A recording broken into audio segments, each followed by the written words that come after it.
손흥민 선수 첫 경기가 오늘 새벽이어서 이제 이 얘기를 해볼 텐데 축구 기자들 같은 경우 굳이 그냥 올림픽 시차로 살면 편했을 것을 시차 다 맞췄잖아요. 후회하고 있습니다. 네. 근데 참고로 저는 올림픽 끝나자마자 그 제가 담당하고 있는 종목이 축구, 배드민턴, 체육회 문체부예요. 가장 핫한. 사실이에요? 그래서 올림픽 막판하고 올림픽 끝나고 더 바빴어. 이게 약간 몰아주기 이런 느낌. 기사도 더 많이 쓰고 어떻게 정말 반성 많이 했습니다. 내가 잘못 살았나 봐. 예, 벌을 받고 있나 보다는 생각이 들 정도로 그렇게 정말 바쁜 하루하루 살고 있으면서 어쨌거나 올림픽 끝나면서 한국 시차로 다 맞춰놨더니 예, 지난 주말에 또 이제 프로축구 유럽 리그가 또 개막을 하네. 그러니까요. 예, 참 이래저래 힘든. 사실 우리가 아는 빅리그들이 분데스리가 말고는 다 개막한 거죠. 지난 주말에. 그렇죠. 그러니까 분데스리가 같은 경우는 그 다른 빅리그들은 다 20팀 체제로 해서 38라운드를 하거든요. 네. 근데 분데스리가만 18팀이에요. 그래서 34라운드를 해요. 경기 일정이 좀 여유가 그렇죠. 있죠. 일정의 여유가 있다 보니까 조금 늦게 하는 이제 그런 시스템이고. 네. 그리고 참고로 이제 그거 이제 반대로 뭐 덴마크나 이런 이제 북유럽 같은 네. 리그는 빨리 하거든요. 맞아요. 왜냐하면 거기는 겨울이 추워서 윈터 브레이크가 길어요. 겨울 휴식기가 있으니까. 네, 그래서 길게 쉬는 리그는 막 2달씩 쉬기도 하거든요. 그러다 보니까 빨리 개막을 하고 이게 나라마다 똑같은 유럽이라도 조금씩 차이가 있습니다. 이런 거는 알아두시면 또 나중에 축구 얘기할 때 맞아요. 좀 아는 척할 수 있는 꿀팁이죠. 그러니까 프리미어 리그는 겨울 휴식기가 있나요? 없죠. 있죠. 있어요? 예, 있는데 프리미어 리그는 짧아요. 예, 근데 사실상 또- 그게 휴식기냐라고 생각할 맞아요. 만큼 없는 거고. 왜냐하면 그 전에 박싱데이라고 그 박싱데이 주간이 또 그렇죠. 있으니까. 이틀 3일마다 한 경기씩 하는 그거를 네. 하고 그 뒤로 바로 쉬는데 분데스리가 같은 경우는 그 영국보다는 조금 더 춥거든요. 네. 좀 더 대륙 위에 정도라서. 있으니까. 예, 그래서 분데스리가는 윈터 브레이크가 조금 더 길고요. 대신에 뭐 그래도 말씀드린 것처럼 여유가 있으니까 시즌에 그래서 되는 거고. 네, 북유럽 쪽은 뭐 오래 쉽니다 겨울에. 네, 맞아요. 네. 어쨌든 우리나라 유럽파 선수들 출발이 좀 순조로워 보이는데 이강인 선수가 개막전부터 골을 넣었습니다. 네, 이강인이 지난 17일입니다. 르하브르와 원정 1라운드에서 경기 시작 3분 만에 선제골을 넣었어요. 오른쪽 측면 공격수로 선발 출전을 했는데 이번 시즌 리강의 전체 1호 골 넣었습니다. 이강인이 지난 시즌 전체 3골 4도움 리그에서 했는데 이번 시즌 굉장히 출발이 좋습니다. 사실 이게 3분이라고는 하지만 엄격하게 시간을 따지면 2분 4초예요. 그러니까 이게 왜 3분이냐 그러면 이제 2분을 넘어갔으니까 방송 시간상으로 이제 3분 저희가 이제 기사상으로 얘기하는데 공식 기록으로는 3분인데. 네. 네. 근데 이게 2009, 2010 시즌에 마마두 니앙이라는 선수가 1분 42초 더 빨라요. 이 1분 경기 42초 시작하자마자 넣은 거 아니에요? 그렇죠. 거의 뭐 공 넘어갔다가 몇 번 돌리다 바로 넘어간 네, 거죠. 네. 그 골 이후 리그왕에서 나온 가장 빠른 개막전 골 기록이랍니다. 그러니까 이게 전체 개막전 1호 골이 되는 그렇죠, 그런 그렇죠. 상황이 되는 거죠. 그러다 보니까 인상 깊잖아요. 네. 뭐 이 경기에서 뭐 팀도 대승을 거뒀고 그러다 보니까 경기 끝나고 이제 통계 전문 사이트들에서 이강인 선수한테 아주 좋은 평점을 줬죠. 후스코어드닷컴이 팀 내에서 두 번째로 높은 7.6점. 그리고 이제 풋몹이라는 데서도 팀 내 세 번째로 높은 8.1점. 아주 이강인 선수 잘했다라고 평가를 했습니다. 아니 제가 평점 얘기가 나와서 그런데 이제 일반 뭐 구독자분들도 궁금하실 수도 있는데 10점 만점인 거죠, 평점이. 네, 그렇게 보통 이제 많이 하고요. 네. 그 분데스리가 같은 경우 좀 다른 경우도 있어요. 1점이 제일 높은 그렇죠. 게 그렇게 매기는 그러니까요. 그거 리그도 있더라고요.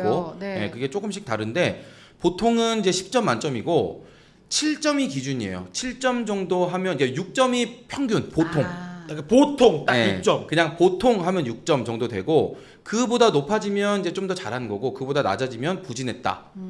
볼 수 있는 정도고요. 보통 골 넣으면 한 7점에서 8점 사이. 그러니까 7점에서 8점 나면 잘했네 네, 이렇게 그렇죠. 생각하면 되는 거죠. 멀티골 뭐 해트트릭 이렇게 하면 이제 9점 이상. 이렇게 보시면 돼요. 9점은 나오기가 쉽지 않은 점수일까요? 정말 그렇죠. 진짜 네, 그 경기 그렇죠. 씹어 먹었다. 네, 씹어 먹었다 점수죠. 그리고 네, 이제 알겠습니다. 반대로 이 경기 말아 먹었다 하면 이제 한 4점 정도. 4점. 3.4점. 4점이 진짜 거의 안 나오는데 가끔 나와요. 구독자분들 참고하시기 네, 바랍니다. 오늘도 이제 평점 얘기가 계속 손흥민 선수 얘기하면서 나올 수 있으니까 참고해서 들으시면 재밌을 것 같아서 했고, 근데 이제 이강인 선수가 출발이 아주 좋은데 생제르맹이 또 계약 소식을 전했는데 이 선수가 어리더라고요. 이러면 이강인 선수로 만족을 못하나? 어린 선수를 계속 수집하는 것 같은 느낌이 들어서. 그 1라운드 끝나고 바로 다음 날 이제 공식 구단 홈페이지 통해서 발표를 했는데 스타드렌에서 뛰고 있던 공격수 이제 데지레 두에 선수와 네. 이제 계약을 했습니다. 2029년까지 5년 계약인데 이 선수가 이제 윙어로 보통 뛰어요. 그런데 공격형 미드필더도 소화가 가능하기 때문에 이강인 선수하고 지금 정확하게 포지션이 딱 완전히 완전 딱 겹치네요. 네, 완전히 네. 겹치는 그런 선수인데 지금 이 선수가 이적료 이제 찾아보니까 한 6천만 유로, 우리 돈 이제 900억 원 정도를 이제 그 이적료로 이제 하면서 이제 왔는데 이강인 몸값보다 훨씬 훨씬 많죠. 높네요. 이강인 선수가 작년에 이제 그 마요르카에서 넘어올 때 2,200만 유로였거든요. 네. 그러니까는 3배까지는 안 되는 한 거진 2점 몇 배 3배. 정도, 예, 거진 3배 정도 되는 금액이라 이 정도면 예, 파리 생제르맹 입장에서도 이 정도 돈을 주고 데리고 와가지고 그냥 벤치에서 놀릴 가능성이 높지 당연히 않아서 아니죠. 네. 예, 그래서 상당히 이제 이강인 선수와 치열한 주전 경쟁을 펼칠 것이다. 네. 앞으로 이제 1라운드는 이강인 선수가 선발로 나왔고 잘했지만 2라운드 이후에는 상황이 좀 달라질 수도 있다라는 그런 현지 보도가 나오고 있습니다. 근데 사실 뭐 이강인 선수가 아직 어리고 가능성이 많기 때문에 이런 주전 경쟁 이겨내긴 해야 되는 것 같아요. 뭐 잘하고 있으니까 그냥 무조건 주전 이건 없는 게 빅리그이지 않나. 이강인 선수 나이도 그렇고 여러 가지 상황으로 봤을 때 그런 생각 들기는 해요. 사실 PSG가 약간 이 팀 운영의 노선을 바꿨다라는 느낌은 있어요. 사실 확실한 공격 자원인 음바페가 떠났으니까 과연 그 자리를 누가 메울 것이냐라는 상황에서 네, 기대 그렇죠. 기대를 모았는데 뭐 기존에 있던 선수들뿐만 아니라 말씀하신 뭐 대회 선수라든지 그리고 또 데리고 온다는 선수가 네, 있어요. 이탈리아 그러니까요. 세리에에서 뛰고 있는 아데몰라 루크먼도 영입할 계획이다. 뭐 이런 보도들이 나온 걸 보면 이거는 확실한 주전은 비록 떠났지만 뭔가 나이 어린 즉시 전력감 후보들 여럿 모아서 이 치열한 내부 경쟁, 이 내부 경쟁을 통해서 뭔가 팀 전력의 상승 효과를 좀 기대하는 게 아닌가. 사실 이게 과거에 파리 생제르맹이 뭐 메시라든지 그렇죠. 네이마르라든지 맞아요. 음바페라든지 뭐 베컴 뭐 네. 이런 그렇죠. 선수들. 이런 네. 확실한 베테랑급 자원들을 좀 데려왔던 거에 비하면 이번 시즌의 모습은 분명히 확실히 좀 과거와는 다른 모습이다라고 볼 수 있겠습니다. 젊은데 검증이 끝난 선수를 네.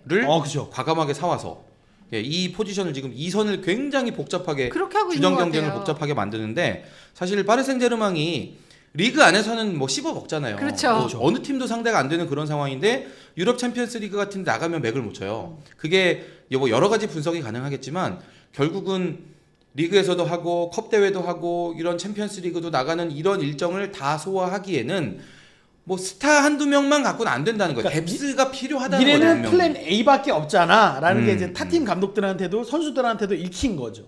근데 예를 들면 정말 말 그대로 그 뭐 음바페 이런 선수들이 만약에 다쳤거나 내지는 그렇죠. 꽁꽁 묶일 때 그렇죠. 대안이 없는 맞아요. 거잖아요. 지금 그걸 해결하기 위해서 이런 방식을 쓰고 있다라고 분석을 하는 전문가들이 많죠. 그렇습니다. 그리고 이제 프리미어리그로 넘어오면 황희찬 선수가 먼저 경기를 했죠. 우리나라 선수들 중에서는. 네, 황희찬 선수도 17일 날 이제 아스널 원정에 2선 공격수로 선발 출전했습니다. 근데 뭐 이 경기는 뭐 결과적으로 울버햄튼이 네. 아스널에 0대2로 지긴 했는데 경기가 워낙 아스널에 우세하게 이제 흘렀기 때문에 황희찬 선수가 좀 빛날 기회가 좀 적었다라고 보는데 사실 이 경기에서 황희찬이 가장 빛났던 순간은 전반 36분 경기였을 겁니다. 이 측면에서 크로스를 올렸고 새롭게 이제 임대로 합류한 라르센 선수가 헤딩까지 정확하게 연결했는데 저는 이 장면이 굉장히 좋았거든요. 근데 아스널 골키퍼가 그걸 또 기가 막히게 막아내면서 맞더라고, 그걸 참. 황희찬 선수의 이제 시즌 1호 공격 포인트가 무산됐습니다. 사실 황희찬 선수가 지난 시즌에 프리미어리그 입단 후 가장 많은 12골을 넣으면서 물이 올랐다 그런 평가를 보여줬고 이번 시즌에도 초반부터 이렇게 좀 약간 가벼운 몸 상태를 보여준 걸 보면서 이번 시즌도 충분히 기대해 볼 만하겠다라는 그런 팬들한테는 좀 기대감을 끌어올리는 팀은 비록 졌습니다만 팬들한테는 이번 시즌 저 기대해 주세요 라고 이렇게 좀 선포하는 그런 경기가 아니었나 싶습니다. 부상만 당하지 않으면 지난 시즌보다 훨씬 더 좋은 성적 낼 수 있으니까 좀 그걸 주의했으면 좋겠고 손흥민 선수 얘기해보죠. 오늘 새벽에 이제 새 시즌을 시작을 했는데 평가가 그리 좋지는 않아요. 뭐 평점 아까 얘기했는데 5점에서 7점 사이. 그러니까 이제 어느 정도 연기인지 이제 예상이 되시죠, 네. 그죠? 네. 네.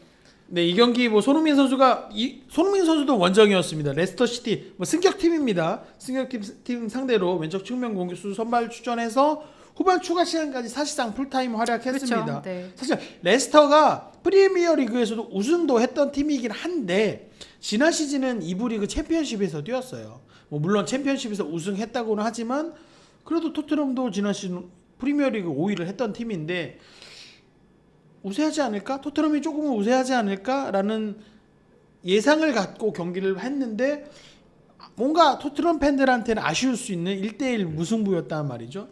뭐 토트넘이 또 선제골도 전반 29분에 넣었고 근데 후반 12분에 그 유명한 레스터 시티의 베테랑 공격수 제이미 바디한테 동점골 맞으면서 뭐 아무래도 이 경기는 무승부지만 패배 느낌이 더 진하게 그렇죠. 남는 무승부가 아니었나 싶습니다. 근데 이제 평점도 뭐 5점과 7점 사이라고 하는데 평가가 전반에 반짝하고 사라진 손흥민 뭐 이런 평가가 나오더라고요. 전반에 활약했는데 후반엔 주춤. 어떻게 보셨나요? 그 레스터 시티의 전략에 좀 말려든 부분이 있어요. 그러니까 전반에 비해서 후반에 좀 레스터 시티 선수들이 좀 강하게 압박을 전반에 하지 않았던 압박을 좀 후반에 강하게 그러니까 하면서 약간 레스터시티 선수들이 전반엔 좀 풀어준 것 같은 느낌. 토트넘을 그냥 해보려면 해봐. 약간 그러니까 이런 체력을 느낌이 약간 없지 않았어요? 소모하게 만든 것 맞아요. 같기도 하고 네. 그래서 제 느낌은 레스터 시티는 후반에 승부를 거는 전략이었던 것 같다는 느낌인데 전반에 약간 그 풀어주는 것 같다가 강하게 압박을 하니까 토트넘 선수들이 좀 당황하는 모습들이 보였고 그러면서 그 뒤로 뭔가 좀 빌드업이 제대로 안 되는 그때부터 그러니까 손흥민 선수도 마찬가지인데 팀 전체적으로 손흥민에게 가는 패스 횟수가 많이 줄었고요. 전반에 비하면. 그리고 손흥민 선수도 볼을 받았을 때 보여주는 그런 움직임들이 뭔가 좀 약간 좀 둔탁해졌고 약간 그러니까 이거는 이제 어떻게 보면 레스터 시티 수비진의 승리이기도 한데 돌아가면서 손흥민 선수를 계속 괴롭히는 모습들이 보였거든요. 예, 그런 점에서 손흥민 선수에게도 좀 힘든 경기였던 것 같습니다. 근데 그 이런 얘기도 있더라고요. 토트넘의 전술이 이제는 다 읽히는 거 아니냐 상대들에게 늘 똑같은 전술을 쓰니까 그건 어떻게 봐야 할까요? 뭐 사실 네. 뭐 감독이 물론 선수 구성은 달라졌다고 하지만 그래도 아무래도 중요한 건 감독의 전술이다 보니까. 네. 근데 토트넘의 같은 경우는 어떻게든 어떻게 보면 쉽게 파악이 될 수도 있고 그게 위력을 발휘할 수도 있는 전술을 쓰잖아요. 네, 감독이 그렇죠. 엔지 감독이 그러다 보니까 뭐 레스터 시티로서는 우리가 분명히 열세다 약한 팀이다라는 상대로 했으면 송지훈 기자 말씀하신 것처럼 전반은 니네들이 충분히 놀아봐 후반은 우리 시간이야 라고 하면서 체력이 빠진 토트넘을 상대로 완전히 몰고 들어가는 맞아요. 그런 경기를 하면서 이거는 정말 전략의 승리다. 레스터의 전략의 승리다라고 볼 수 있는 경기였고 사실은 뭔가 이 솔랑케 선수가 와서 추전방 선발 출전을 했지만 아직까지는 이 기존의 선수들하고 호흡을 맞춘 절대적인 시간 자체가 부족하기 때문에 아무리 뭐 검증된 자원이고 좋은 선수들이라고 할지라도 이 호흡을 맞출 수 있는 절대적인 시간이 필요하구나라는 걸 토트넘에서도 보여주는 경기였다라고 생각을 합니다. 그러니까 이 토트넘이라는 팀 컬러 자체가 네. 그러니까 맨체스터 시티나 이런 뭐 다른 우승권에서 경쟁하는 팀하고 비교하면 확실히 뎁스가 약합니다. 네. 그러니까 좋은 선수들로 잘 구성을 해가지고 좋은 성적을 낼 수는 있지만 그 한 13명, 14명, 15명 그 이후가 다른 팀과 비교했을 때 약하기 때문에 장기전으로 가면 항상 뭔가 부족한 거예요. 그러니까 그런 약점이 나오는데 이번 시즌 같은 경우도 일단은 새로 또 멤버들이 바뀌었고 많이 바뀌었죠. 예, 뭐 앞에서 이제 오해연 기자 얘기했듯이 솔랑케가 왔는데 결국은 전술을 막 바꾸는 게 아니라 그 전술에 맞는 선수를 끼워 넣는 시스템으로 가기 때문에 이게 전술적으로 상당히 밝은 그런 이제 감독이나 내지는 이제 분석가가 봤을 때는 이게 뭔가 딱 틀이 보이는 네. 이 팀은 이렇게 축구하는구나가 쉽게 보이거든요. 그런 부분을 잘 집중적으로 공략할 수 있는 그런 약점이 있는 팀이죠, 사실은. 어쨌든 말씀하신 솔랑케에 대한 좀 기대가 큰 것도 사실인데 정말 약간 시간은 좀 필요하겠다 그런 생각은 들기는 했어요. 왜냐면 손흥민 선수와의 호흡 같은 것도 좀 기대를 했었는데 솔랑케 선수 또 득점을 좀 기대하는 거잖아요, 우리가. 근데 그건 아직 안 나왔으니까 어떻게 보셨어요? 그러니까 지난 시즌에 이제 해리 케인 선수가 없이 이제 치렀잖아요. 네. 그러다 보니까 그 해리 케인 선수의 공백을 누구도 메꾸지 못했고 뭐 새로 온 선수나 아니면 기존에 있던 선수가 다 안 돼서 결국은 손흥민 선수도 거기 가서 뛰어보고 그러니까 손흥민 선수 자리가 계속 바뀌는 바람에 어떻게 보면 좀 더 집중력 있게 뛰지 못한 그런 상황도 있거든요. 이제 그런 면에서 보면은 결국은 솔랑케 선수가 그 최전방 이 9번 자리를 잘 해줘야 이제 손흥민 선수도 빛이 날 수 있는 그런 상황인데 아직까지는 호흡에 좀 문제가 있고 네. 온 지가 얼마 안 됐기 때문에 그리고 발 맞춰 가면서 제가 볼 때는 시즌 초반은 좀 더 발 맞춰 가는 시즌으로 봐야 될 것 같고 그 기간이 넘긴 뒤에 이제 이 솔랑케라는 선수가 토트넘이라는 팀 컬러에 맞는 선수는 아니냐가 판가름 나는 그 시점부터가 네. 이제 제대로 승점 벌어들일 수 있을지 아니면 빨리 바꿔야 되는지 결정할 그런 이제 분수령이 될 거라고 봅니다. 그리고 이제 오늘 새벽 경기 벤탄쿠르가 쓰러지는 장면이 나왔었거든요. 근데 다행히 뭐 괜찮다고는 하던데요. 네, 벤타쿠르가 사실은 약간 어떻게 보면 유리몸이라고 부를 수 있는 사실 그런 선수입니다. 뭐 유벤투스를 거쳐서 2021-22 시즌부터 이제 토트넘에서 뛰고 있는데 이 선수가 좋아요. 뭐 경기력은 좋은데 부상이 빠지지 않습니다. 뭐 물론 중앙에서 부지런히 이게 왔다 갔다 거리는 포지션이라는 특성상 뭐 부상을 피할 수는 없다라는 것도 뭐 맞는 말이지만 뭐 2022-23 시즌에도 무릎 부상으로 24라운드부터 아예 그냥 시즌 종료까지 경기 출전이 없고 십자인대 다쳤었죠. 네, 지난 시즌에도 뭐 무릎, 발목, 뭐 발가락 다치면서 많은 경기에 못 나섰거든요. 그러다 보니까 벤탄쿠르가 좀 불안한데 라는 이런 불안감이 있었는데 이번 시즌 앞도 코파 아메리카에서 그래도 뛰면서 올 시즌은 좀 다른가 보다 했더니 첫 경기부터 이제 뇌진탕을 당하면서 뭐 결과로는 의식을 되찾았다. 뭐 네, 감독이 맞아요. 뭐 괜찮다라고는 하지만 무섭더라고요. 막 예. 그래도 출혈. 그럼에도 불구하고 당분간은 좀 안정이 필요할 것 같습니다. 가뜩이나 토트넘 같은 경우는 주전이라고 생각했던 그 비수마 선수가 그 웃음가스 뭐 이렇게 흡입하는 뭐야 도대체. 그런 그러니까 모습을 노출하면서 가뜩이나 시즌 개막하기 전부터 좀 뭔가 어수선한 느낌이었는데 맞아요. 참. 이 벤탄쿠르 선수도 좀 시즌 첫 경기부터 좀 다치면서 이 중원 운영에 또 고민이 더 커졌습니다. 참고로 그 비수마 선수가 이제 우리가 웃음가스 얘기 때문에 뭐야 이 친구 하고 그냥 웃어 넘겼는데 네. 이게 지금 영국에서는 되게 심각한 상황이래요. 아. 그 웃음가스라고 부르는 이제 그 물질이 이게 화학 물질이잖아요. 네. 이거를 그러니까 면허증을 가지고 있는 사람이 이걸 다뤄야 되는데 의학용품 같은 느낌. 네, 약간 좀 그런 거 공업 용품 이런 거라서 아. 가지고 있을 만한 사람이 그 면허증 갖고 있는 사람이 이걸 다뤄야 되는데 그러지 않은 사람이 이걸 가지고 있다 적발이 되면 뭐 영국 법에 따르면 최대 징역 2년형까지 나온다고 해요. 그럼 징계가 나올 수도 있나요? 그래서 지금 이게 토트넘에서는 한 경기 출전 정지인데 네. 프리미어리그 사무국에서 추가 징계가 나올 가능성이 있다라고 지금 현지 보도가 나오거든요. 참. 만약 그렇게 되면 지금 벤탄쿠르 선수 뭐 의식을 되찾은 상태로 이제 실려갔지만 지금 뇌진탕이었기 때문에 그 프리미어리그는 이제 뇌진탕 선수는 이제 따로 별도의 프로토콜이 그렇죠. 있어요. 네. 회복하는 그 기간이 필요하고 맞아요. 거기다 비수마 선수는 만약에 추가 징계 나오면 지금 미드필더진 또 펑크가 크게 납니다. 야 이거 레스터로 올리버 스킵 선수도 이적했잖아요. 바로 이적했잖아요 또. 야. 그래서 지금 누구를 세워야 여기가 좀 괜찮을까에 대한 고민이 굉장히 깊어지는. 손흥민이 가는 건 아니겠죠. 가서도 잘할 겁니다만은 예, 손흥민 선수는 어디 가서도 뭐 아마 제가 생각하기에 골키퍼 맡겨도 잘할 건데 근데 그렇게 되면 이제 토트넘이 근데 뭔가 그거 이제- 정상은 아니니까. 그러니까 그렇죠. 매번 이렇게 갈 수는 없다는 거지 토트넘이. 네.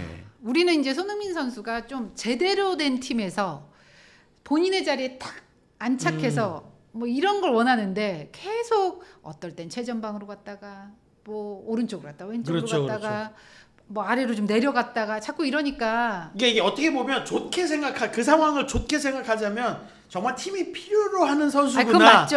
라고 네. 느낄 수 있겠지만 이걸 또 모든 사건은 왼쪽에서도 보고 오른쪽에서도 보고 위에서도 보고 할 수 있지 않습니까? 이걸 반대로 보자면 팀이 정상이 아니구나 그렇죠. 라고밖에 볼 수 없는 상황이라서 손흥민 선수를 또 토트넘을 응원하는 팬들로서는 시즌 초반부터 이 속이 답답해 미쳐버릴 지경입니다 지금. 행복 축구 하기를 바라고 있는데 과연 이번 시즌은 좀 지켜봐야 될 것 같고 이 토트넘 대 레스터 시티 경기까지 해서 이제 프리미어리그 1라운드가 다 끝이 난 거잖아요.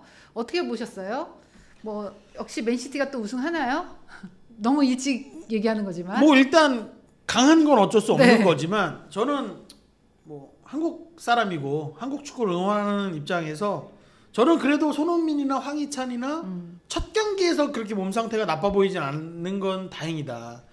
이 선수들이 물론 뭐 개막전의 성적은 아쉬웠지만 개막전에 보여준 모습은 아쉬웠지만 뭐 2라운드부터는 당장 골이라든지 도움이라든지 뭐 그런 소식을 전해도 저희가 이제 뭐 기분 좋게 방송에서 얘기할 수 네. 할지라도 뭐 전혀 이상할 건 없을 것 같다라는 그런 가능성을 봤습니다. 브렌트포드 김지수 선수도 나올 수 있잖아요.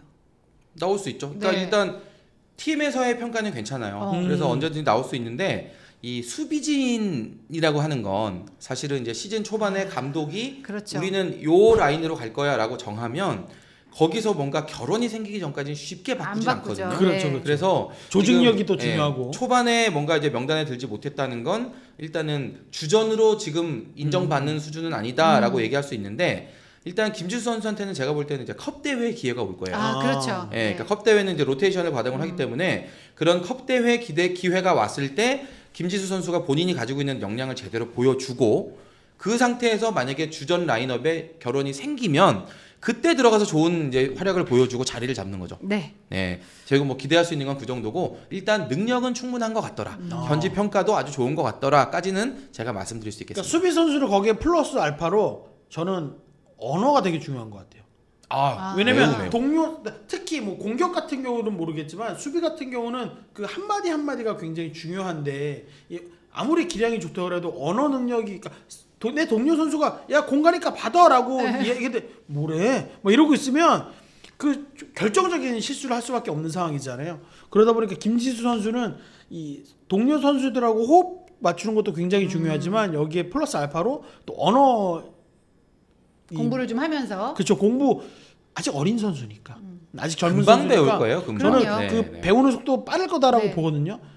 뭐 과외 선생이 뭐 배우고 있겠지만 있겠죠. 조금 더 그 속도를 좀 빨리 해준다면 기회가 조금 더 빨리 올 수도 있겠다라는 생각을 저는 해봅니다. 기본적인 그런 어떤 그 실력 다음으로 중요한 게 이 적응력이라고 생각을 해요. 네. 그러니까 오해원 기자 같은 사람이 가면 맞아. 성공하는 거예요. 나를 프리미어리그로 네. 보내주십시오. 성공하는 거예요. 이제 프리미어리그까지 네. 진출하실. 이런 캐릭터는 어디 가서 무슨 일을 해도 다 성공합니다. 네, 제가 정말. 브라질 가서도 밥 빌어먹는 게 아니지 모르는 데 가서도 밥도 다 사 먹었고 남아공에 가서도 화장실도 가봤고 저는 뭐 말이 안 통해도 뭐 행동이나 이런 걸로 다 통하는 사람입니다. 제가 현장에서 봤거든요. 같이 갔었죠, 참. 월드컵 가서 이렇게 네. 하는 걸 봤기 때문에 이 친구는 기자 아니라 뭘 해도 아마 지금 당장 축구 선수를 해도 아마 어떻게 될 거야. 워낙에 적응력이 좋아가지고. 세리머니도 준비되어 있습니다. 네, 세리머니 확실하고 그죠? 요 그대로 보여주면 되고. 알겠습니다. 네, 네. 어쨌든 저희가 이제 유럽 축구까지 이제 개막을 해서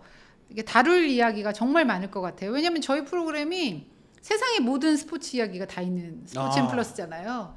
어쨌든 이슈가 되는 모든 소식들을 좀 종합해서 또 여기 유럽 축구까지 전해드리도록 하겠다는 거 약속드리면서 여기서 조태구알 외치면서 마치도록 하겠습니다. 내일도 저희 10시에 다시 찾아오겠습니다. 감사합니다. 조태구알. 조태구알. 스포츠 플러스 한정의 무대 스포츠 플러스 힘좀 에너지